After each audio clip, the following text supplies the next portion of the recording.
Welcome to Pretty Lies and Alibis. Join us as we seek the truth and travel the long road to justice. Hi, everybody. Welcome to another episode of Pretty Lies and Alibis. I'm Gigi Fruit Loop. What you know? Did you know that? And I had it and I just lost it. Don't say anything. And I may have done this before, but it's still, I don't do this, but you do. You do this. Americans spend an average of $1,092 on coffee per year. This is like $92 a month, which is about $3 worth of coffee a day. Oh, I do more than that because you're probably double and triple. Yeah, you know how much I drink coffee. Literally 5 minutes after I wake up, and I don't stop till probably 8 at night.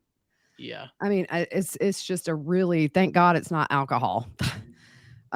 Or something. I'm not trying to be funny. I'm just saying. We have a local place here, and I tried some of that, and I actually liked it, but it's not enough for me to, yeah. See, I got my Stay Wild Moonchild. Yeah, it's called some kind of campfire or something. I don't know. Yeah, it's good. So real quick, we want to give a big thank you to one of our sponsors, Too Cool T-Shirt Quilts. You can go to toocooltshirtquilts.com/prettyliesandalibis. Check them out. Also, big thank you to Gemma and Gina for the PayPal donations. And I have to give a huge thank you to Audrey on YouTube for the nosebleed tip. We had another one last night, big one, about 11 o'clock. We were up till 4 because she just felt queasy afterwards for so long. But so part of the like double-edged sword is we have to do like half a bottle of Afrin because she's bleeding so much. We went to the doctor today. Her hemoglobin's good, but it makes her sick because it's going down her throat. Yeah. So anyways, Audrey suggested doing a cotton ball soaked in the Afrin, stick it up the nose, worked like a charm. So thank you, Audrey. I owe you one big time. Go, Audrey. Yeah. So did you stay at a Holiday Inn? You stayed at a Holiday Inn last night, didn't you, Audrey? No, I'm not a doctor, but I did stay at a Holiday Inn last night. Stay at a Holiday Inn. So we had a question on YouTube from Marion Rosanna, and she asked if prior to Lori and Chad's case, did we have incredibly long talks about other crime cases? And then what was the catalyst to jumping into podcasting?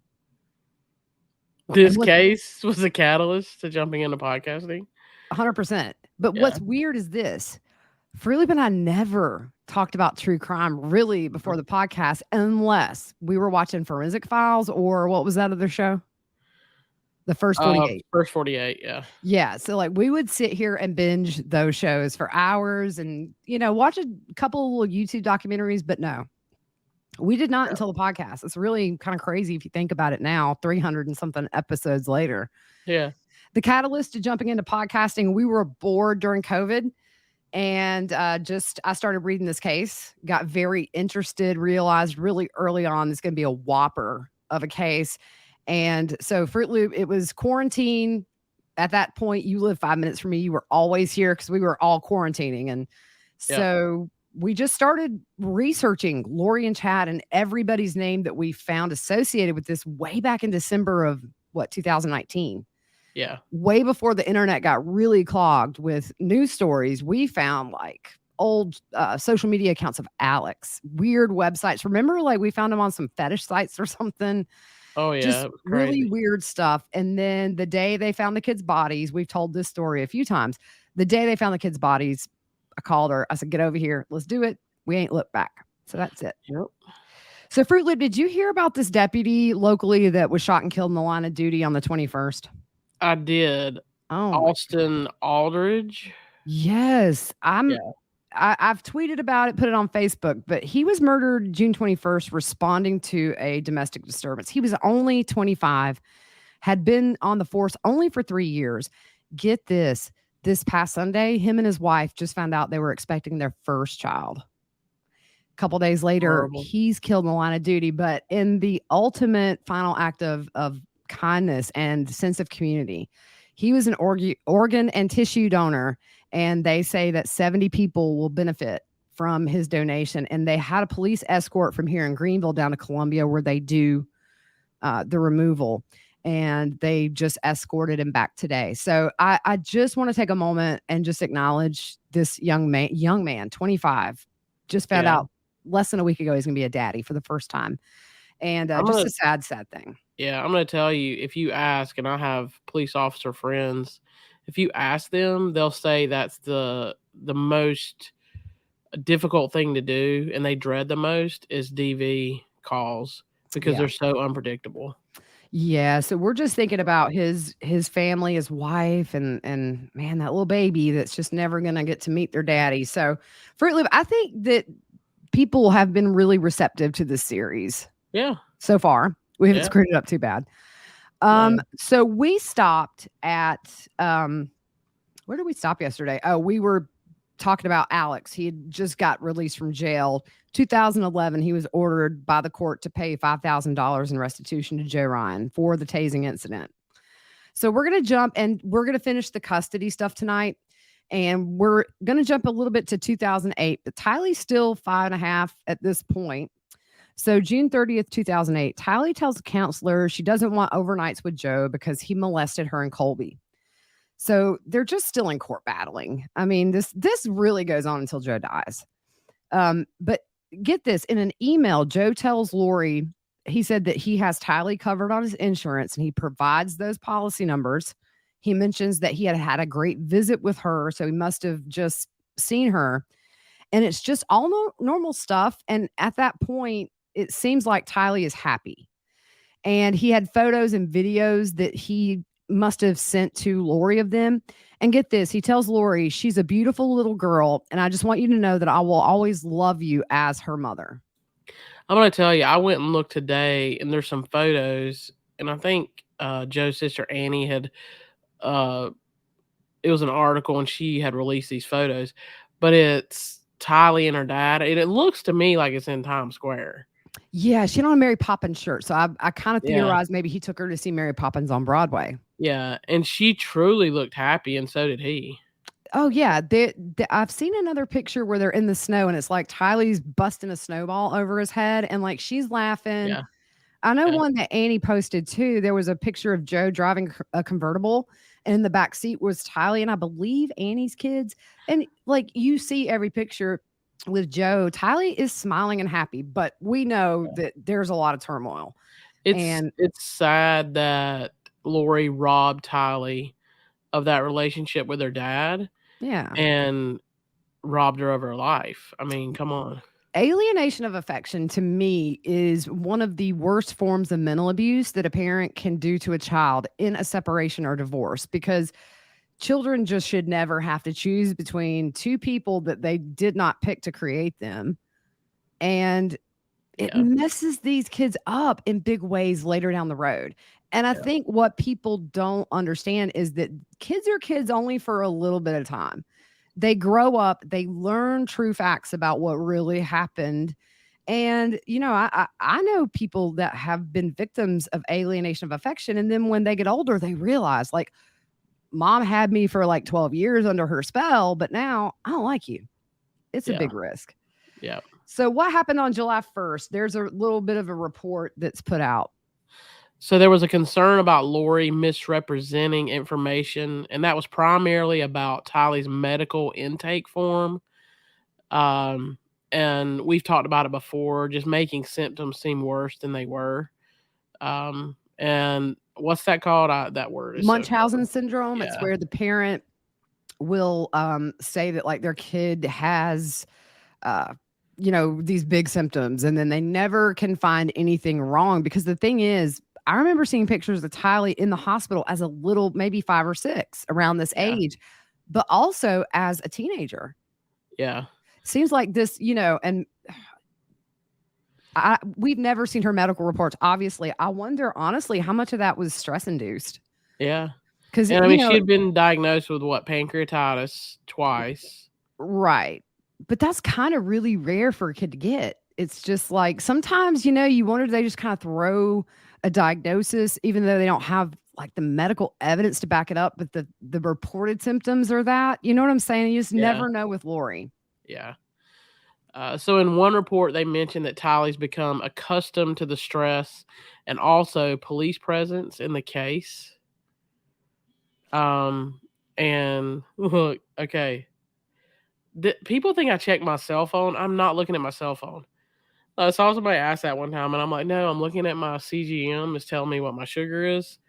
So Oh, if you yeah. hear the bzz, bzz, it's not my phone. It's my Mita. It's my Mita. But we talked about that her calmness. If you look at the video, when Charles passed away or was murdered, sorry, she's calm. Mm-hmm. And even in that police interview room, I went back and watched that just the other day, and and Tom Ware said that it was the same kind of deal in Arizona with Charles's murder as it was with Alex.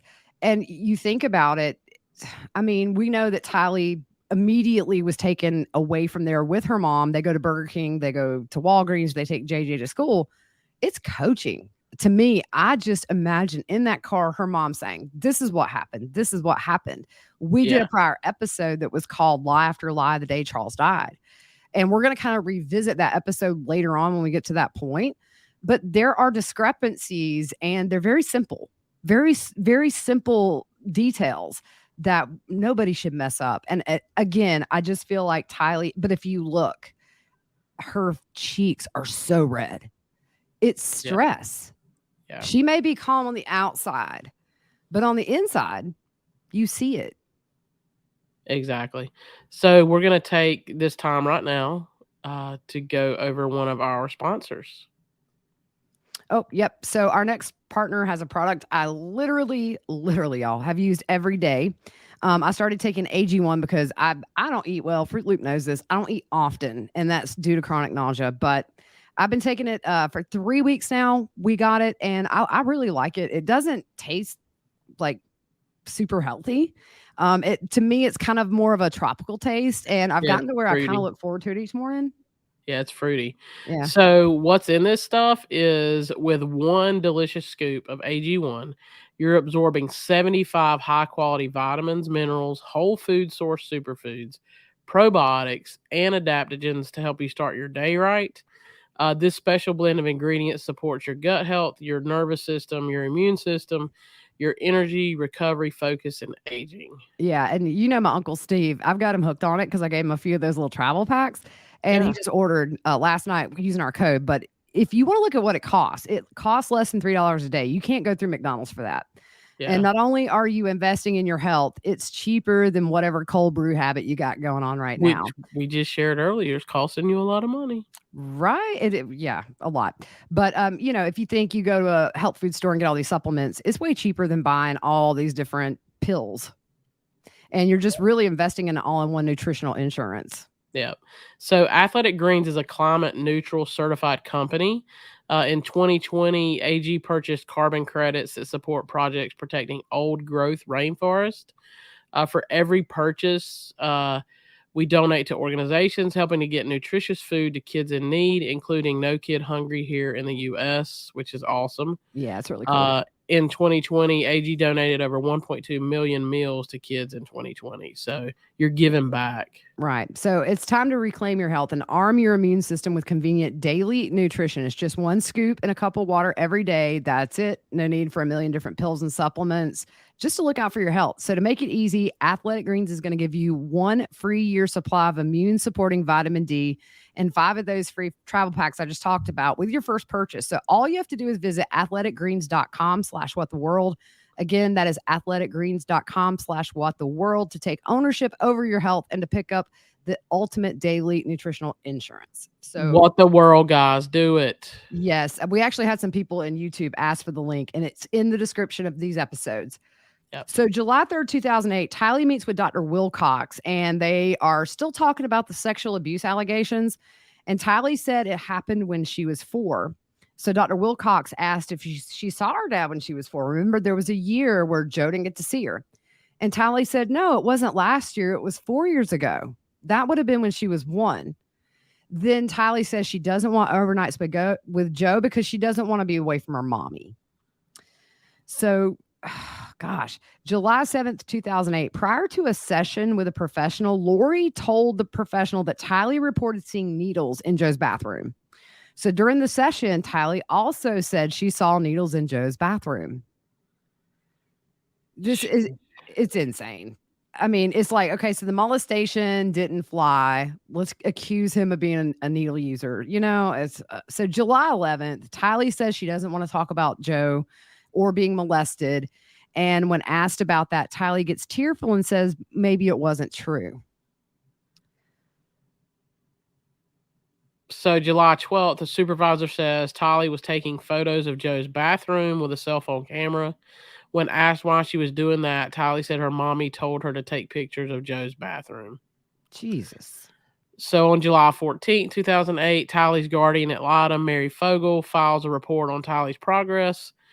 One guardian at Idaho documents talks about Tylee's health has improved and she seems to be doing well. The therapist expresses concerns about the trauma Tylee suffered in her hospitalizations and the custody battle. But the guardian says she is happy with her visits with Dad, but at other times she would say she's scared for overnights because Joe molested her and Colby. And so it's kind of back and forth. At one point, the counselor notes when Lori came in towards the end of the session, Tylee looks at Lori and says, I told her. Tylee says she has fun on visits with her dad. So the summer of 2008, the guardian recommends the court to relieve the guardian ad litem and appoint a skilled family law attorney experienced in representing children for Tylee. And this is a big deal because at this point, the guardian is so concerned for the child and sees that it isn't going to get better. So guardians can't file motions or subpoena witnesses, question witnesses, or fully advocate the best interest of the child. The guardian says Tylee's emotional well-being has not been fully examined or explained to the court. And you just look at it, how sad is it that the guardian sees that nobody is looking after Tylee's emotional health. So the best option is to put an attorney on to focus her legal rights. And that's a really last resort move when they just say, like, there's nothing we can do at this point. We just have to make sure legally she's covered. And that's just insane. So, anyways, we moved to September 2008. There's a motion to modify Lori being the sole conservator. And he's asking for the primary residence of Tylee to be changed. And this is around the time that Lori, Charles, and Tylee moved to Arizona. Joe says she hasn't complied with the court orders in a reasonable fashion. She's not scheduling meetings with treatment teams. She hasn't made payments in a timely manner to the team members and the doctor, which caused a 2 to 3 month delay of the team members to start work after the court order. And I think here's the whole point. At that point, Lori had sole custody. She was really happy with what she had. There was no incentive for her to, rush anything. And on top of that, the courts are not holding her accountable for anything. My big question. Go ahead. No, I was going to say she's been doing what she wanted to do the whole time. Here's my question. You're looking at the first allegations were made 2 years ago at this point. You've had therapist after therapist say the kid was coached. We find no evidence whatsoever. Why did the court or somebody not just go to that judge? And we know that it was a couple of times that she was supposed to have psychological testing. Yep. Why was there not this huge push to have Lori go through this rigorous testing that Joe had to do for the molestation, but more about her vindictiveness as a parent? Because I think at this point, it was apparent to anybody who had touched this case with a 10-foot pole. Well, we hear on multiple occasions her make the comment about she'd rather die than Tylee to go see Joe. And she makes that other comment to Annie about I think it was I'd rather put my kids in a car and go over a cliff.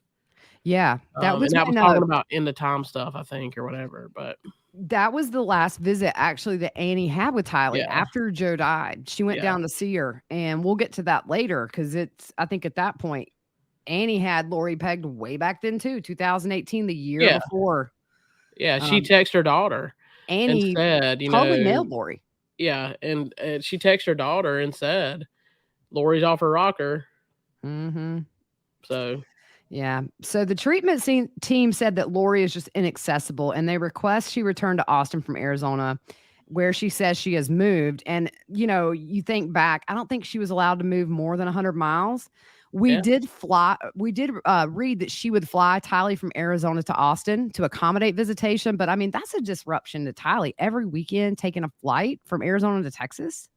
And it's costly. It's costly, but here's the thing though. I know a friend that moved out of state and the judge said as long as that kid is there for every scheduled visitation, you can move to Europe for all I care. Yeah, but you think about it, it was in the court order. Right. But it was. They Yeah, never that's had what it I mean. changed. Like, it was in a court order. It didn't say you can move wherever, you know what I mean? Like, it was a court order, and still she didn't. And the judge didn't say that to Lori. I was just giving an example. Yeah, yeah. But again, it's yeah. just, example after example. She's taking advantage of the system and she's getting away with it. Yeah, but here again, we see Joe could have threw in the towel Mm-hmm. and said, okay, I'm just not going to win. But what did he do? He picked up and moved so he'd be closer to her. Yeah, and I never really could find a timeline when he moved, so I'm not sure what year that happened. But Lori would lie about Tylee's medical conditions to skip visits, and she also failed to notify Joe in a timely fashion about medical issues and hospitalizations. So, you kind of think about what Tylee went through all this. She's got the custody battle. She's being coached by her mom, going to the hospital. They can't find anything major wrong with her. She's getting poked and prodded. It's just she lived in constant chaos. And then you think up until the point to where Charles was murdered, then it really went off the rails. I think maybe Tylee had a few normal years in Hawaii and Arizona before all the Chad stuff, but it was such a real small portion of her life where she had normalcy, if it was even that. Yeah. And here's another thing I've thought about. What if Lori only paid attention to her when she was sick? Yeah. I mean, I see that some with kids. They don't, their parents only pay attention to them when they're sick. So they're going to, and I'm not saying Tylee did this, but because we don't know, we're just speculating. But I mean, it's possible that her mom paid attention to her then. There's no telling. There's just nothing normal that I can see about their mother-daughter relationship ever. So, September 22nd, 2008, a report to the court was filed discussing alternate placements for Tylee. Maybe place Tylee in a home with a familiar person, and Miss Caswell was named. Pick up there. Yeah, so she was somebody that stayed overnights when Joe had Tylee and it had to be supervised.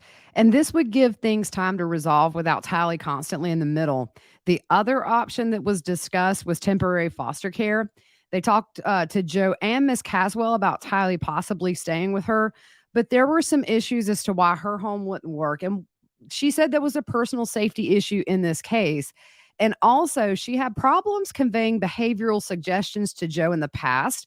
And I kind of speculate maybe some issues when she stayed there overnight. We said on the last episode that Annie totally acknowledged that Joe had a temper problem. She saw him being rough with Colby and things like that. But if you remember, Tom Ware said it wasn't anything that really crossed a line. It was noticeable. So ultimately, they consulted with the director of Lutheran Social Services for foster placement. They worked with some coordinators in the Austin area. As far as I could see, obviously nothing ever came from that. I don't think she was ever put in any kind of temporary home.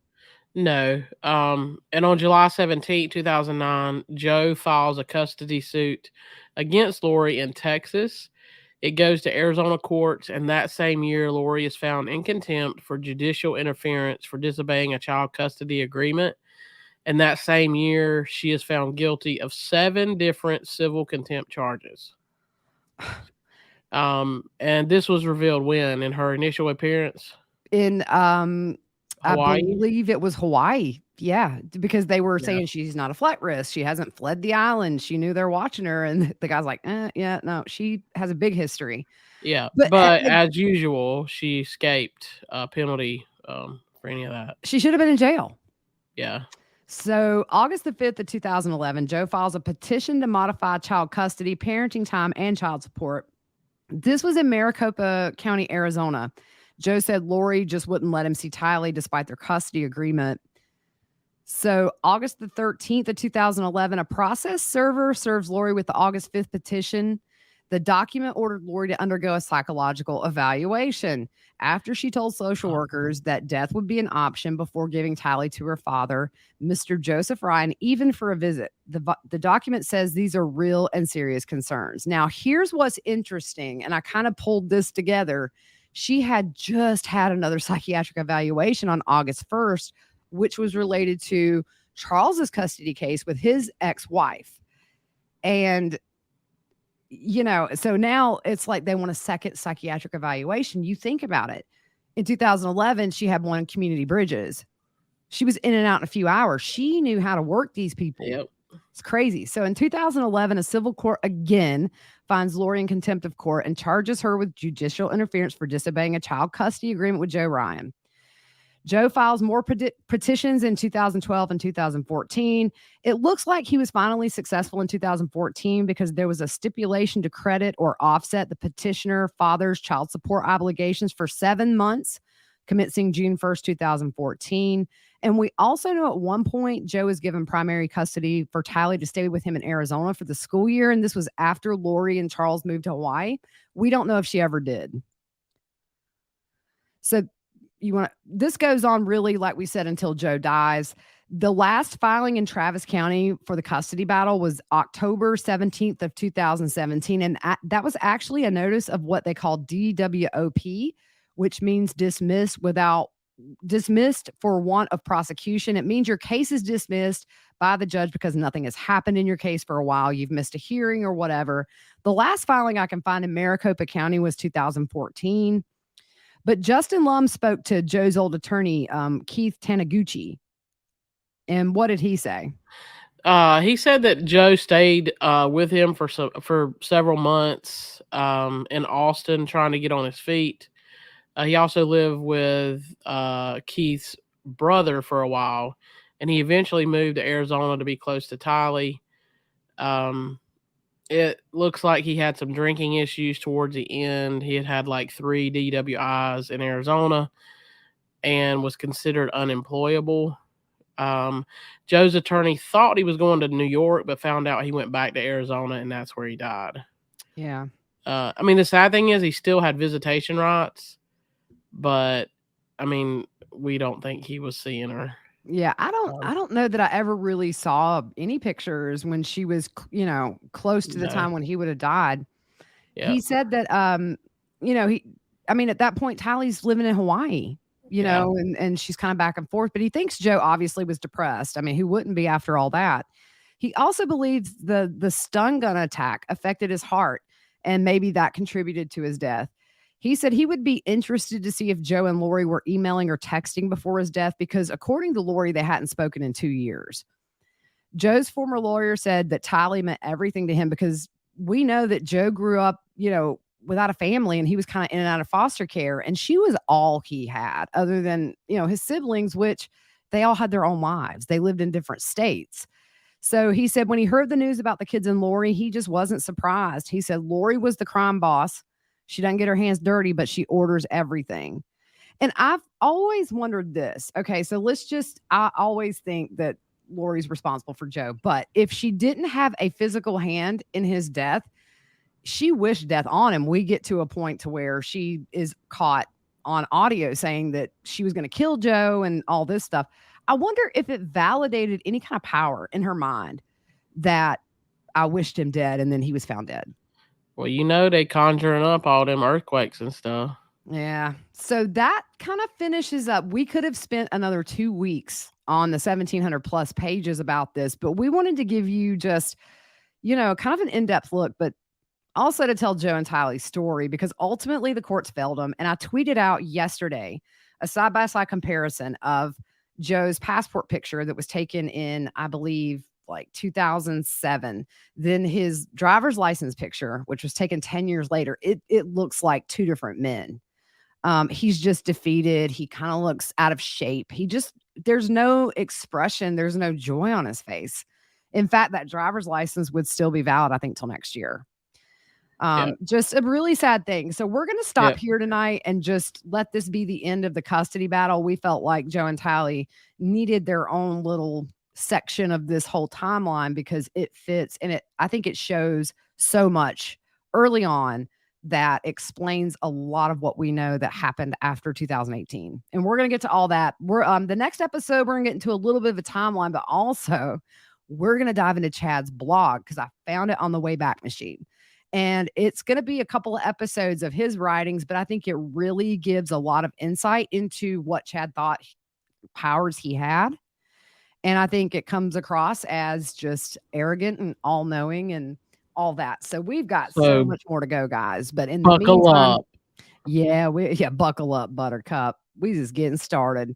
All right, you guys have a really good night, and we will see you tomorrow.